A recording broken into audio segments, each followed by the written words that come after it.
In today's video, I am going to teach you how to use Notion to manage your life with style. We will do this by grabbing a ready-made Pira dashboard from Notion, adding it to your workspace, and then taking a quick tour of the key sections so you know where everything lives.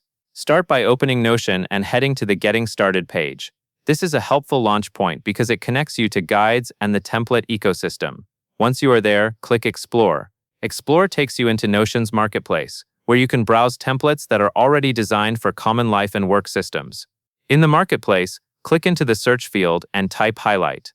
This helps narrow down the results so you can find what you need faster. From the results, select Para Method. The Para Method is a simple organizing framework that groups everything into projects, areas, resources, and archive, which makes it easier to keep your life organized without overthinking your folder structure. On the Para Method category page, click Highlight again so you are focused on the template list. Next, click Free to filter out paid options. This is useful if you want to test drive the system before investing in anything else. After applying the free filter, click Highlight again to confirm you are viewing the filtered results. Now find and click Para Dashboard.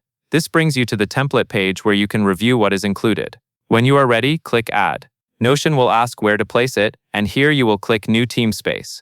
This creates a fresh, clean home for the dashboard, which is great for keeping your personal system separate and uncluttered. After that, click See Template to open the dashboard view. Then click Para Dashboard to enter the main hub. This dashboard is designed to be your daily starting point, so get comfortable coming back here often.